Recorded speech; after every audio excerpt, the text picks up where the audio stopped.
Welcome to This Week in Creationism, episode number 69. I'm your host, Joel Duff. Here we take a look at recent headlines in the world of young earth creationism. Yeah, I know. It's been more than a week since the last episode of This Week in Creationism. In fact, it's been closer to 2 months.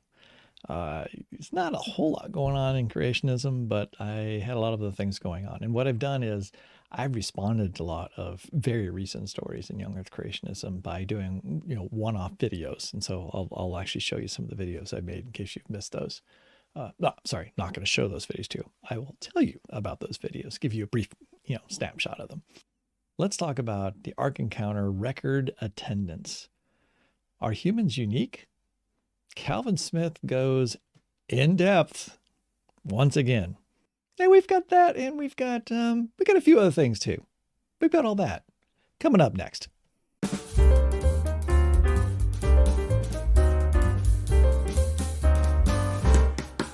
It's the end of the year, or actually the beginning of the year. It's January 1st when I'm recording this, and Ken Ham today, has a blog post out on the Answers in Genesis website, and in which he announces the Ark Encounter hits new record attendance. New record attendance. Now, it's all right. I would totally understand if you saw this headline, you thought, hey, this is January 1st. That must mean 2024 was a banner year for the Ark Encounter. They had record attendance. But you'd be wrong.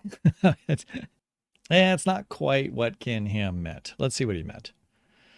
Lots been happening in Answers in Genesis in 2024 as we begin a new year. I want to highlight just one exciting thing that happened at the tail end of 2024. The tail end of 2024. We set a new attendance record for the Ark Encounter.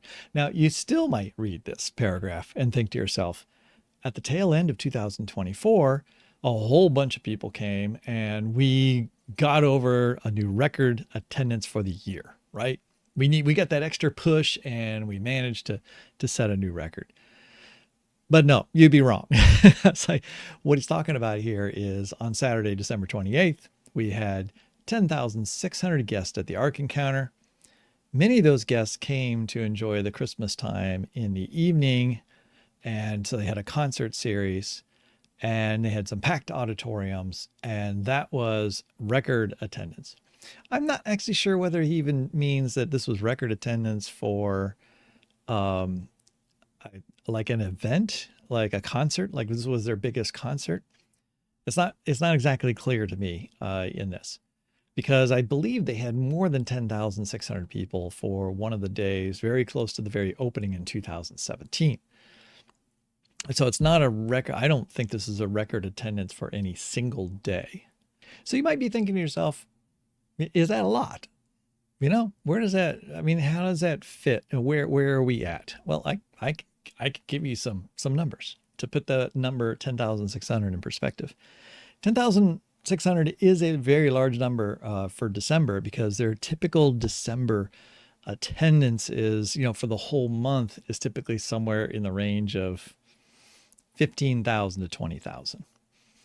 All right, so 10,000 would be, that's half of the attendance for the entire month. So that's going to definitely boost their December numbers up somewhat. Although I'll be interested to see what the numbers are, because you're probably wondering, where do these numbers come from? Ken Ham isn't, and the Ark Encounter is a non-profit. They don't have to reveal attendance numbers, and they don't. And so it's pretty rare that you hear Ken Ham give out numbers. He likes to use numbers like, we've had lots and lots, or thousands and thousands are coming, but without actually giving any like real numbers to that.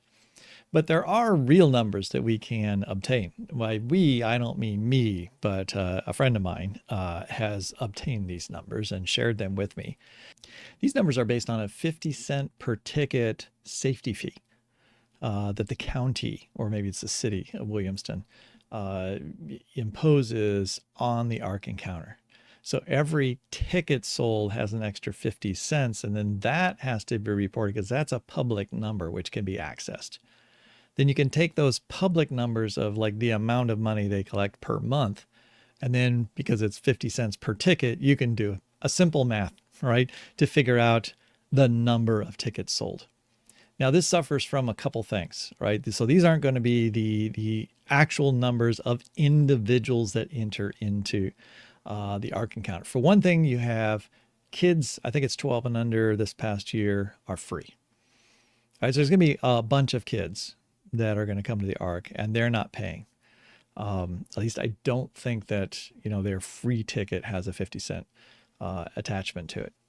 So that's not going to be counted. The other thing that there's going to be is like, so for example, this last concert, in case you're wondering, like the Ark Encounter has an event area, and you can go to the event area. I've been to the event area. All right. They have a large conference center. I've been to that conference center multiple times.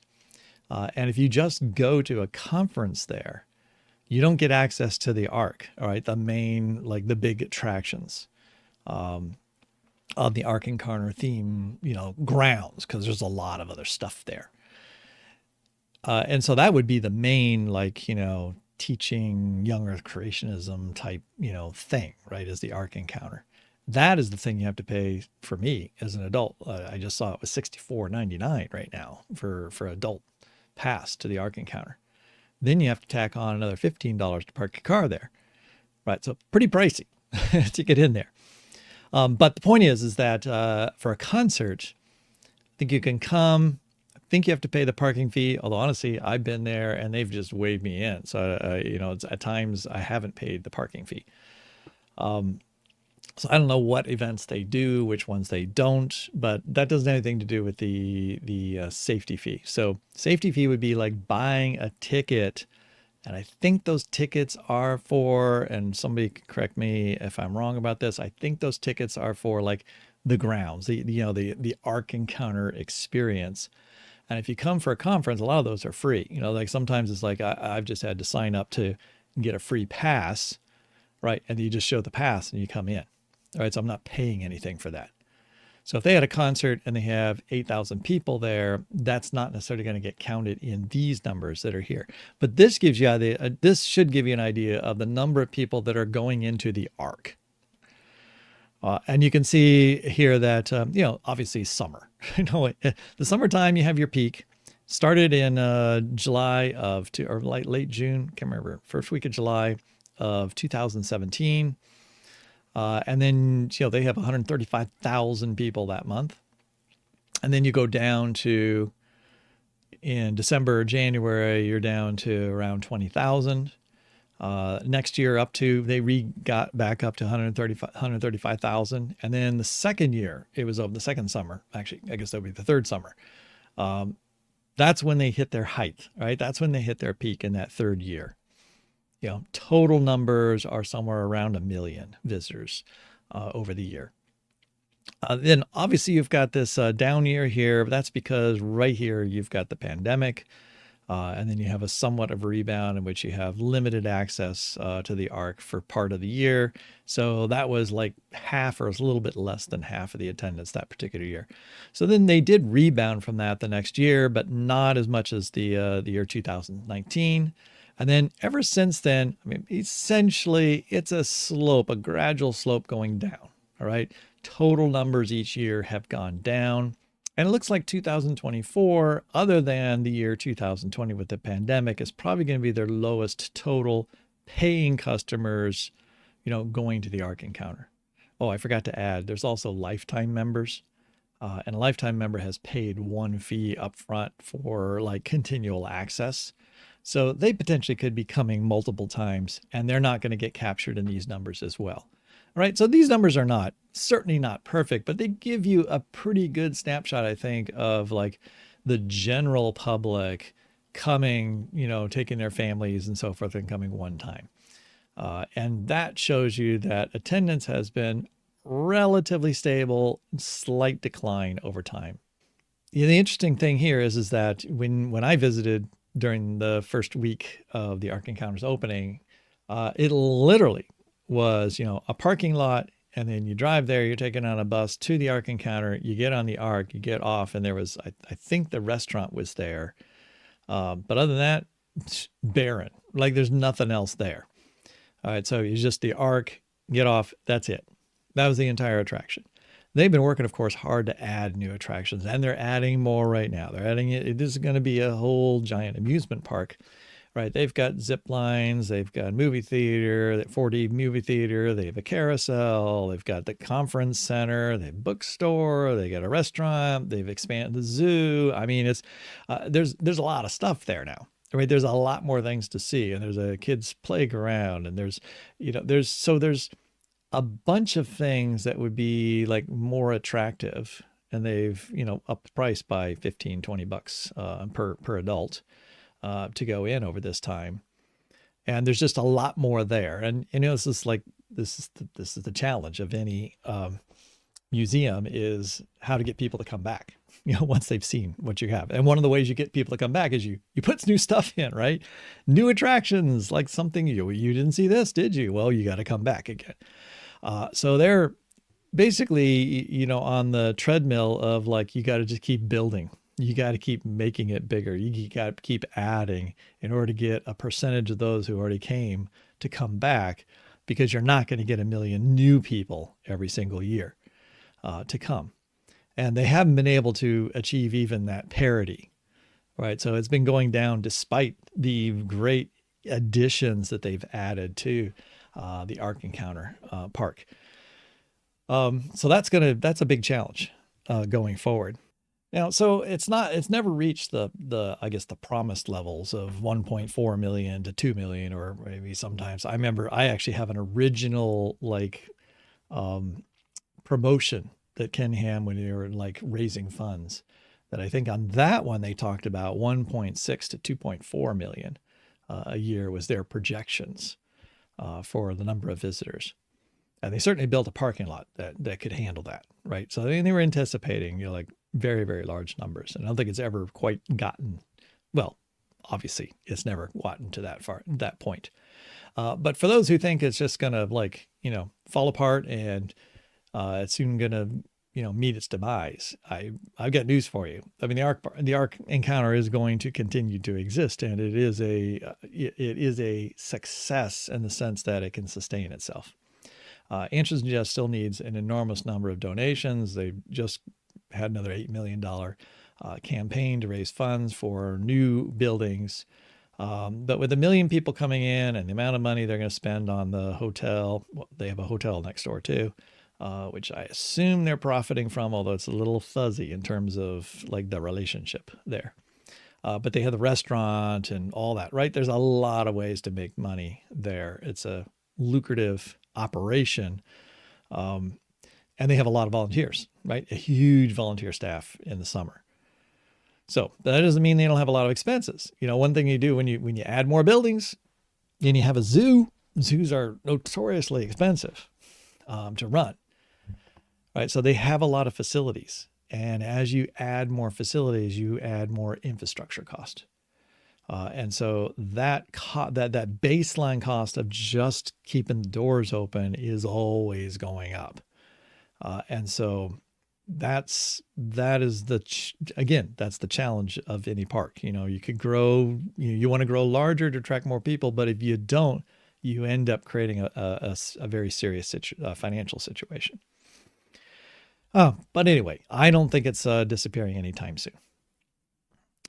Now, interestingly, I also saw today that Randy Guglielmo of Institute for Creation Research down there in Dallas-Fort Worth.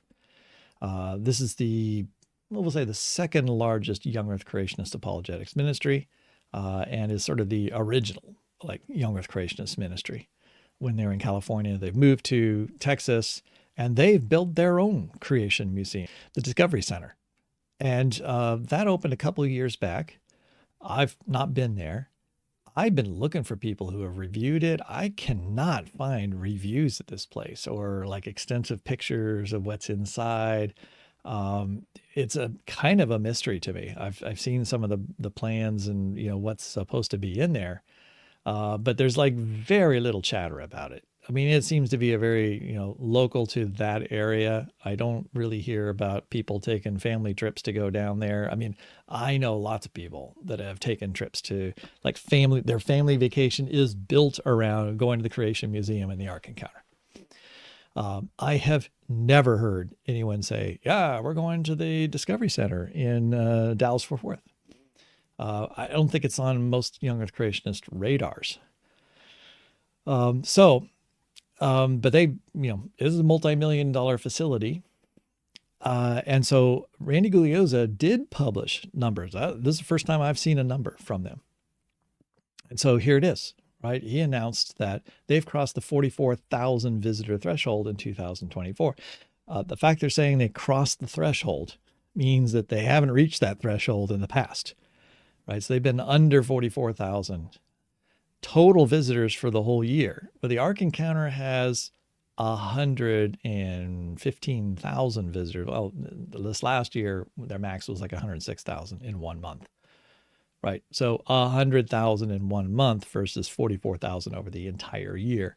Huge difference in the scale between these places. Well, literally scale of the places, because the Discovery Center is not nearly as large as the Creation Museum, certainly not as large as the Ark Encounter. Right. Oh, by the way, the Creation Museum, I don't know what their numbers are because there's no way to, figure that out. But I've been to both. And, when I'm in the Creation Museum, it can't handle as many people. But I would say that during maybe the winter months, they probably have as many visitors as the Ark Encounter, because there's a lot of outdoor stuff at the Ark Encounter, which isn't that attractive in the wintertime. But the Creation Museum is virtually all inside. And so I think the Creation Museum numbers are probably pretty good. Not as high as the Ark Encounter, but certainly pretty significant numbers, like way more than 44,000. I'm thinking more on the 500,000 sort of scale. So 10 times, more than 10 times the numbers that the ICR gets. So I would suspect that this is a very expensive operation for the Institute for Creation Research. And I can't say that this will be a success or will be able to continue. It's there. It just may be being basically maintained at this point. The fact that Young Earth Creationist Ministries can attract a significant number of people to their venues. The trade-off for Answers in Genesis is that they just don't go out to other places very much. Basically, their attitude has been, their strategy has been to say, come to us, right? Build your vacation around us, come to us. We'll have pastors' conferences. We have other attractions here. You come to us and we'll give you our seminars from this place. Plus, it's a video world today, so they can do a lot of stuff remotely. So they've really cut back on the people they send out to conferences that would be at churches, at locations around the country. So you're not going to get to see Ken Ham and others very often, in person, unless you go to see them. Now, Creation Ministries International, ICR, they still do a fair amount of public speaking and traveling. What makes us unique? I found this little article, this is way back in August. Centuries later, evolutionists still haven't found what makes us unique. Again, from Ken Ham's blog. Evolutionists can't find what separates humans from animals because the answer is in Genesis. They're looking in the wrong place. Evolutionists struggle to define what makes us human. That's true. I mean, if you're just an evolutionist, scientist, if you're just using science, and you want to define what a human being is, I mean, you're just looking at the natural organism. What exactly makes a human being different than other organisms? Now, what's interesting about his way of phrasing this is they struggle to define what makes us human. It's so that it's almost an admission that it's hard to tell the difference between humans and other animals, right? I mean, if scientists struggle to figure out what exactly makes us different, then that's like saying that from a physical, anatomical standpoint, functional standpoint of our chemistry, right? It's a little hard to say here's what makes a human being absolutely special and different than all other living things. All right. And so Ken Ham says, well, we're looking in the wrong place. Well, I kind of agree with Ken Ham on this one. Right? It's like, it's like, you're right. It's kind of hard to point to the differences. Now, if, Cunningham will say, oh, it's easy to tell a fossil of a human being versus a not. But we know that's not actually the case, because young Earth creationists have a lot of trouble telling the difference between a human being or something they think is a descendant of Adam and Eve, which is how they would define, right, human beings, versus animals, right, primates, chimpanzees, and other related fossil organisms to chimpanzees, other hominids. Ken Ham was, always says, oh, it's just so easy to tell the difference. But young Earth creationists argue all the time about certain fossils, whether they're human or whether they're ape. And one, ICR will say this is definitely an ape, and ancient genetics will say no, this is definitely a human. So if it were easy to tell from fossils, from physical evidence, what a human being is and what is not a human, like where's some dividing line, all right? If that were easy, then they wouldn't have any disagreements about that, would they? Right? And so here's Ken Ham admitting that scientists struggle to figure out like how to define exactly, what a human is. It's almost the same admission. It's hard to do from just a strictly biological sense. Instead of looking at the perfect, we should be looking at the perfect history given to us in the Word of God, who knew everything, never makes a mistake. So of course, evolutionists struggle. They have the wrong starting point. They're not looking in the right place. So what do we find in scriptures that tells us what a human being is that we can't find simply by looking at us, examining our biology? We understand there's no pre-humans. So he's like, well, there aren't any something before humans. So that, again, what he's saying is there is human and there's not human, and there isn't any gradation between the two. So there should be a clear distinction, even though he's saying there's no clear distinction biologically, right? Or at least it's hard to tell the difference biologically. He's not actually saying that here, but I'm putting words in his mouth because he's accidentally saying that. I'll say that. All right. So he does point out something I've never seen. I really can't remember too many creationists emphasizing this point. And so that's why I'm going to bring this up. He says, human and apes are completely separate kinds, in no way related to others. Apes were created by God's spoken command. And what he's talking about there with the spoken command, and he's going to contrast that with the way man is made from the dust of the ground, uniquely crafted, given the breath of life. Right? What he's talking about there is in Genesis 1, God says in the 6 days many times, let there be, right? Let there be light. Let there be an expanse in the middle of the water. Let the waters under the heavens gather together.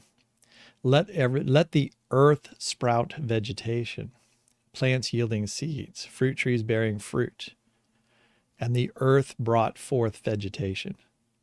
So what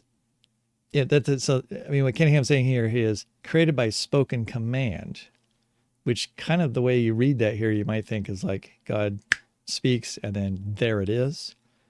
But then it says, after saying, let there be, it says, let the earth sprout vegetation. And then it responds and says, the earth brought forth vegetation, plants yielding seeds and so forth. Right? So it's not direct fiat creation in the sense that there was nothing and then it was instantaneously there. It's saying the earth brought forth those things. That's not really all that different than saying that God took the dust, all right, the earth, right, and formed man out of it. All right, let the earth bring forth living creatures according to their kinds. All right, and really Adam is brought forth from the earth as well. But he does say it in a different way. Let us make man in our image. And then when you get to near the end of Genesis 1, right, the last thing he mentions in terms of making is, let us make man in our image after our likeness. So God created man in his own image. The image of God had created him, male and female. He created him. Doesn't actually say here that he made him out of the dust of the ground. That's actually in the second account of the formation of Adam outside the garden before placing him in the garden. But anyway, my point is here, there is a slight difference in how that's phrased in terms of man being made, but man is still made from substance, just like the animals and the fish and all that are actually made from other substance, and put together. The difference, though, is, and here I agree with Ken Ham. There is a difference here, given the breath of life, right? The image of God.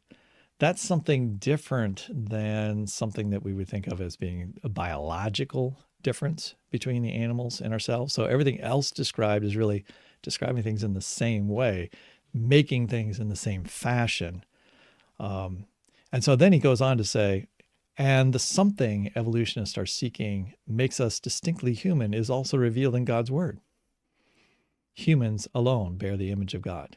It's like scientists can't find that, right? The only way you know we have the image of God is because we are told we've been given the image of God.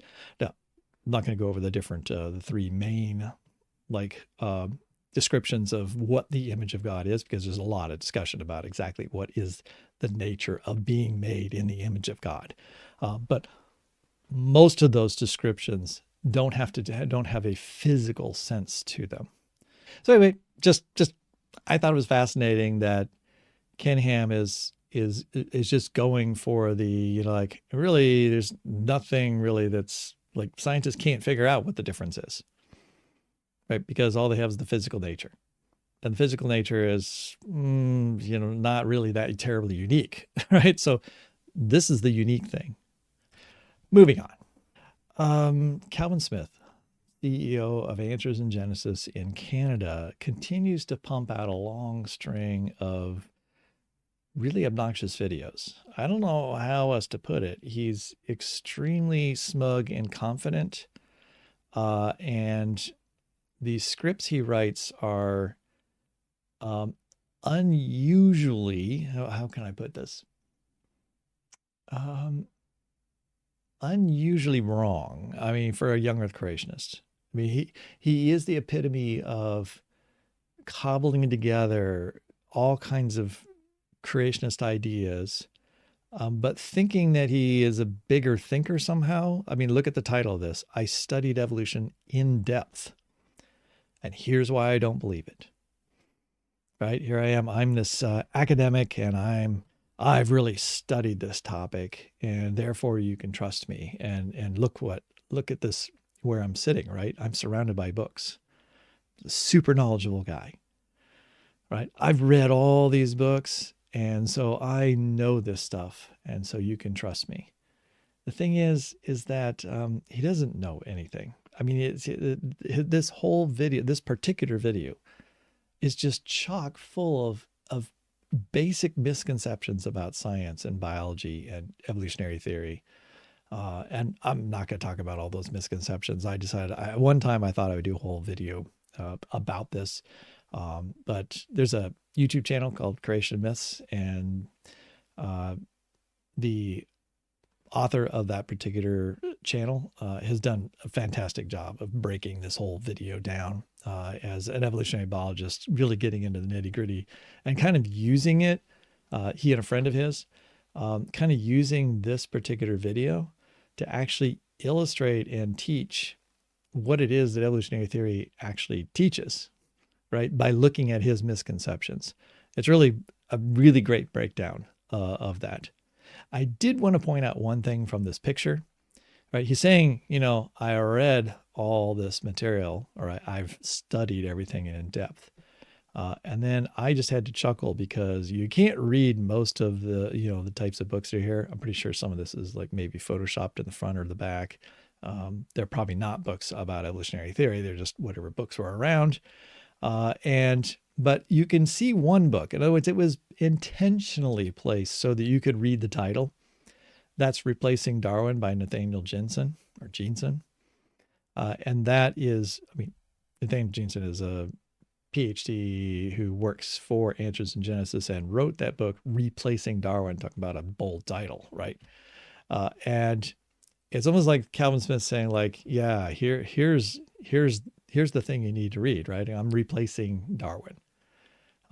And here's the problem with Calvin Smith is that it appears that what he did was he read that book and then he hasn't really learned anything about evolutionary theory. And he has trusted his sources, which his sources are young earth creationists, who have a bunch of misconceptions. And what Calvin Smith often does with most of his videos is he boils down a bunch of young earth creationist arguments, manages sometimes to misunderstand them, and then overinflates them. In other words, he exaggerates them. And so it compounds the errors that already existed, turning them into something that is far worse, right, than the original creationist sources. I'm just amazed whenever I watch his videos to see how far upstream he'll go from any kind of true introspection on these topics. All right, enough said about Calvin Smith. Moving on. I only took a screenshot of this because I love the image. I've talked about this image before on my blog. You know, they're announcing, well, we got this paper. We're talking about the fountains of the deep, but they used this particular image, which is an image that's at the Ark Encounter. Might be at the Creation Museum too, but I think for sure I've seen it at the Ark Encounter. And they've also used it on their website many times as to kind of represent a view from like what it looked like during the global flood. Love this image because, okay, we got the Ark up here floating on this huge amount of water, and we have mountains. So the water rose up above the mountains. So that's the visual image that's supposed to be, you know, given to the audience. And then we've got some interesting animals. We had, you can't see these, I'm sure, but this is, I think, a humpback whale. I think this is a mosasaur. And then there is a plesiosaur in here. So we have a couple sea reptiles. And of course, there are no sea reptiles in the fossil record above the Mesozoic. And so there's no post-flood known sea reptiles, of which there's hundreds and hundreds of species in the fossil record. So they, I guess, all go extinct during the flood, except that the whales don't. Except the problem is, of course, there aren't any whales in the fossil record except at the very, very top in post-flood stuff. But anyways, they're showing them together in one scene, even though they have never, ever been found together in any rock layer in common. But that's not my biggest problem with this particular image. I've heard Ken Ham and others rant and rave about how museums don't show realistic images, right? They show pretty images of fossils and recreations in imaginary scenes at times, and saying that they aren't realistic. And then I go to the Ark Encounter, I see a whole bunch of images like this. And look, if you had a giant flood churning up the waters and it's going to lay down tens of thousands of feet of sediment, right? There are places on Earth that have 30,000 feet of sediment, right? Sediments. And those sediments were all laid down during a giant flood in less than a year. What do you think the water is going to look like during that global flood? It's not going to look crystal clear blue. Okay, that's just like completely unrealistic that you wouldn't have a completely cloudy, absolutely like mud-filled water. Gets me every time I see this image. The blue waters of the flood. It makes it look like a tranquil flood that just kind of like raised the boat up above the mountain, and then it came down and the Ark landed on it. But that's not what they teach. Anyways, this image doesn't represent what they actually think happened during the flood. It's really a minor quibble. I wouldn't even have a big problem with it if I didn't already hear other young earth creationists complaining about the imagery in other museums. As if like, we're going to be hyper realistic. We're going to show the truth, except that your images don't even represent what you say happened. All right. Got that off my mind. I can't remember if I've talked about this before. I know I mentioned it briefly, but then I think Ken Ham said something else about this in November. He's talking about a bunch of new projects, and he's going over a whole bunch of new construction that's at the Ark Encounter. I didn't care about that, but I was interested in what's coming for next year, being 2025, which starts today. And he's talking about this point number 3, artificial intelligence. Right. So let me read this to you, and then I have some thoughts on it. As AI continued to disrupt various fields and become a key tool in many technological platforms, yep, we've all heard all the AI talk, and every device now seems to have AI in it.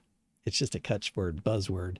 I mean, the whole large language module thing is real, and it is transforming things. But the word AI is just kind of like being used as a marketing tool everywhere now. And Ken Ham's caught on to that, and his crew, and they say it's crucial for Christian ministries that they don't get left behind. All right. You might have thought they're going to be super critical of AI. Like, this is a tool of the devil, and thou shalt not use AI. But no, they're going to control AI. Current AI platforms have biases, which are not always favorable to biblical teaching and fall short of offering a truly Christian product. Now, by biblical teaching, he means young earth creationism. Right? It's not horrible for other like well-established doctrines. But in terms of young earth creationism, it's true. Most large language modules, if you ask about topics about young earth creationism, it'll tell you, it'll respond with a dialogue that tells you about young earth creationists and what they believe. And it's not horribly inaccurate. It's usually like, kind of like a decent overview of what they believe. But it typically will also point out that it's not the conventional view. And it will typically try to contrast it with, but, there are these other views that are more established and more accepted. And so, of course, Ken Ham's not going to be happy about that. I totally get that, right? So that's the concern, is that it's not giving a Bible first answer and just saying like, here is the answer. Unless you ask about the other thing, we're not going to tell you. Answers in Genesis, faith-based artificial intelligence project. Okay, so they have an AI project going on. Will lay the foundation for a new state-of-the-art interactive opportunities at the Creation Museum and Ark Encounter with a special focus on children. Let's integrate AI, young earth creationism, and children. It'll be used to create educational tools, and it can be used to train children up in the knowledge of the Bible and apologetics. They're going to make interface tools like, ChatGPT, talking things, except you're going to talk to a version of ChatGPT, which will be trained on AiG's material. And when you talk to it and ask it questions, it's only going to give you answers from Answers in Genesis, right? That's what they're talking about. Yep. Have their own little small server farm, which then, or they'll rent out to, Amazon space, and they'll upload all their videos, all their, everything from Answers in Genesis website, all their books, right? And basically train their own large language module. This won't be like a frontier model or anything like that. This is what large language models are doing now. It's basically they are farming themselves out to create special AIs that have a certain limited knowledge base, right? Like for a company, right? You can feed all the information from your company, like your training manuals, and then you can simply have, a dialogue, a chat with the training module and teach yourself. Like you can have it turn it into a training module itself. All right, so that's the dream. That's what's going to be at the new, they've got their big, giant, multi-million-dollar, office building, and a whole wing of that's going to be multimedia, and it's going to be AI stuff. In the first phase, we're developing a Noah character, an avatar, which will be projected into spaces in the Ark Encounter. Guests will be able to speak to Noah and have him ask questions about certain subjects like the Ark and the flood. And if you're wondering, like, what in the world is that all about? This is totally possible. So if like, for example, if you went to Notebook LM, that's Google's project-based large language module experience. Right. And Notebook LM is a place where you can take, I could take a bunch of Ken Ham blog posts like this one, right?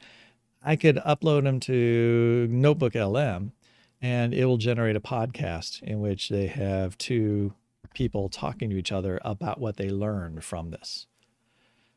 Right. And I think the new addition they just added was you can interject. Like I could say like, hey, I got a question about, what did Ken Ham say about this? And the podcasters who are talking will say, oh, yes, let's talk about that. And they'll tell you from the stuff it's been trained on, right? The information that's in its database, it'll answer those questions in an interactive format. That's just what this is here, right? They're going to upload a whole bunch of stuff. It's like, here's all the things here's Noah's database, right? Everything that you would want to know from Noah that he can answer. How'd you raise the elephants and all, so anything that they've written about Noah, right? They basically can feed into the mind of like a Google notebook or ChatGPT or whichever large language module they're going to partner with. And they create a isolated database that includes only information that they have provided. That way, when you ask the question and you're there and you see what does it call it? This avatar, right? Projection.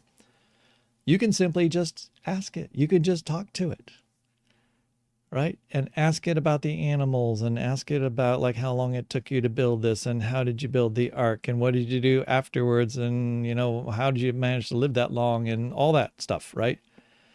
And they'll use AI to understand all the information that they've given it and be able to give answers. All right, it's a much faster way of making a chatbot than trying to guess what all the questions are and then write your own answers, right? Which is essentially what's been done in the past with chatbots. They basically have to anticipate all the possible questions that could be asked or variations of them. And then when you ask a question to that chatbot, it will just go into its memory and find that response. The large language module, though, you don't have to provide all the possible questions and all the answers. It will make the answer from all the information that's been provided and hopefully derive some sort of rational response from that. And I suspect it will do a plenty good job for this. But you get the idea of what Answers in Genesis is trying to generate here. What they're saying is, we already have a pay program where you can get exclusive access to our TV network, where we have all kinds of Christian content that's way beyond science, right? It's all types of culture wars type stuff, right? And now it's like, don't go out to Google and ask questions because you're not going to get the appropriate responses. You're going to come to an interface through Answers in Genesis, probably pay for your kids to have access to their own ChatGPT version, right? That has the safe responses. And that way you can insulate your kids and education, and they're going to create educational materials and all that, with AI built in, that it will just be like creating a tutor that will only respond with teaching you young earth creationist material. This is all super feasible and I believe will be quite easily done. And I'm not at all surprised. I pretty much predicted that this is exactly what they would do with AI. Okay. I've been rambling on quite a long time here. So let's pick up the pace and we'll just get to these last few items real quick. Here's an article. Why are the pre-flood animals described as corrupted flesh? Troy Lacey, Lita Sanders, writing a quick little blog post on Answers in Genesis. I'm not going to even show you the blog post. I'm going to show you one response from a friend of mine.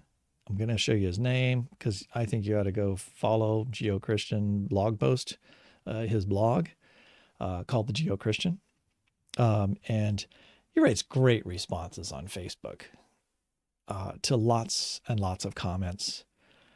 And this one was, especially good because he's pointing out something that I try to point out to many young earth creationists, that is the shifting sands of what young earth creationists say over time. I get it. Every group is going to change. We do learn and we do change our minds at times. But young creationists like to pretend like, everything is like absolute, right? We've got the truth, scripture, it says this, I believe it. How dare you, try to, think that I could change my mind about this. So, corrupted flesh, what does that mean? And what Kevin points out here is that it's likely that all flesh refers to humans in that particular verse in scriptures, not to the animals. Now, this whole article is about how animals have corrupted flesh, right? Don't you? Isn't that what you hear about young earth creationism now? Isn't that what I've been telling you about young earth creationism? Is like when Adam sinned, they corrupted not just the flesh of humans, so that we're sinners and we have desires that we didn't have before, but like all the animals were affected, right? They became predators. Their flesh, their fleshliness, right, is corrupted such that they do things now that they would not have done before Adam sinned. So somehow Adam's sin changes their physical nature and corrupts their flesh. Well, this isn't necessarily what all young earth creationists have thought, right, about that particular verse in the past. Here, he just quotes as a response to this particular post that was put on Facebook. A quote from Henry Morris, grandfather of, modern young earth creationism, from the Genesis record, which is a follow-up to the Genesis flood. However, the situation described here is obviously one of moral corruption. That's what corruption of the flesh is talking about, moral corruption. I agree. And since there's no suggestion in Scripture that animals can make moral judgments, there was my dog, like, sneaking food off the counter when it knows in quotes, that it's not supposed to, right? It's not sinning. That's not an immoral act, as we would think about humans doing immoral things. And so therefore that's not a moral judgment. And so there's no intimation that this particular statement, all flesh has corrupted its way, could be applied to any creature other than man. Whereas that verse is talking about all flesh, right, had corrupted its way, is referring to human beings being corrupted. And yet young Christians today are very quick to sort of like try to apply that in a more universal sense to all animals to fit this decay and corruption of the whole world and all different things. It's just a simple little point, but it shows how young earth creationists have, changed their ways of, I guess maybe become less careful, right, in their hermeneutics and interpretation of scriptures over time. All right, so I have been talking about a lot of other things that Answers in Genesis has said, but I've been doing them in individual videos. This is actually a response to some Facebook comments by somebody who's arguing about total differences and percentage differences between humans and other organisms and talking about the percent similarities. So I discuss those statistics. I talked about human footprints because there was an article on one of the sites about humans in Doggerland, which is this area that during the last ice age, actually multiple ice ages, was available for, actual occupation, right, underneath the North Sea because the sea level was so much lower. And so I talk about footprints that are ancient during the Ice Age in Great Britain. I've also talked about some dinosaurs and their feces, their fossilized feces, and what that tells us about the fossil record. I've got this coming up. This will come after I release this particular video. But this particular video, How Did You Become Me, is about Arctic foxes, because Answers in Genesis published a really short article about Arctic foxes and how they're incredibly well adapted for their environment. Like they're designed, right? It's a basic argument that like they're so perfectly designed for their environment, only God could have made them that way. Except young physicists also believe that Arctic foxes didn't exist in the original creation. They didn't exist on Noah's Ark. They came to be Arctic foxes sometime after the Ark, and they evolved from some other kind of wolf or canine that was on the Ark. And so my question here is, I'm going to take a I'm going to really get, uh, I'm going off the deep end talking on this one about like that divine action. How do young earth creationists think that animals morphed into other species of canines? Like one species became 100 canines, but specifically, how was an Arctic fox made? What were the steps that occurred? And I make the argument, I think it's a pretty provocative statement here. I make the statement that young earth creationists are actually young earth accelerated theistic evolutionists. You have to watch the video to find out why I say that. And then I just released this video talking about dire wolves. It's basically the same thing. I don't get into the accelerated theistic evolution thing in this particular one, but the question is, why are there thousands of dire wolves that all basically look the same, all fossilized in one place by tar pits? And how could they have become a large population that is completely distinct from other canines in less than 500 years? Because they're all found in Ice Age deposits. And we know the young earth creationists think the Ice Age happened just a few hundred years after the flood. So that speaks to the rapidity of making one species into lots of species, but not just making individuals of species, but making, how do you make one thing into 10 different species and then have each one of those individual species copy themselves into hundreds of thousands of individuals that are almost identical to each other? Like, what happened to the variation? How would you have that enough generations to be able to make that many individuals? Okay, and then lastly, haven't made this video yet. I'm still thinking about what I'm going to say, but I did write a blog post. If you want to read more about this, I spent some time last summer. This is the first time I've said it on here. I spent some time last summer with some young earth creationists. For a couple days having conversations. And, so that blog post talks about the nature of those conversations. It really was an exercise in all of us being Christians and wanting to have Christian fellowship and being able to recognize that we can treat each other as human beings, and that we can worship together, share our stories together, and actually disagree at the same time. We're not there to convince each other that the other one is completely wrong and try to convert them. It's like, how can we actually show how to have hard conversations and still be able to enjoy each other's presence? And to me, that was a really important thing for me. Mostly on this channel, you're hearing me criticize, and just even this very video, I made some sarcastic remarks about some particular young earth creationist speakers. What I'm always trying to do is gauge. I want to be, I'm speaking what I think is true, and my concerns about truth. And I think that I'm right, on a number of topics, and I would love to convince other people, hopefully with evidence, to reconsider. But at the same time, I don't want to be somebody who can't talk lovingly and have real relationships with people I disagree with.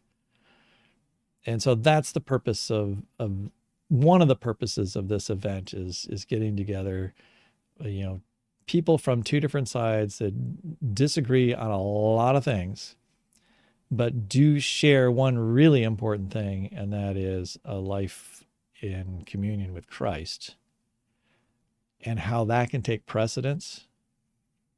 And doesn't mean we don't disagree. Doesn't mean that we're going to walk away and just cover things over and we're just being nice. But it does mean you have a way to find common ground. And when you have found that common ground, you can have an actual conversation. I'll talk more if I make this video. I'll talk more about how that happens. Like what do I think can actually bring people together to have difficult conversations and not have them really despise each other. Because to me, this is not just about young Earth creationism versus evolution. It's about people across the different political spectrum and other things. Like, how do you find a piece of common ground, a way to treat each other as human beings first, and understand them and the reasons why they believe what they believe first, before having that conversation about, like, here's my problem with what you believe and what you think. All right, I better not continue with this, or I'll just start making that video, right? I just wanted to throw that out there, and I'll see if there's interest in me making a video about that. Alrighty, I think that's it for this week in creationism. Thanks for hanging out. We'll do this again sometime. Talk to you later. Bye bye.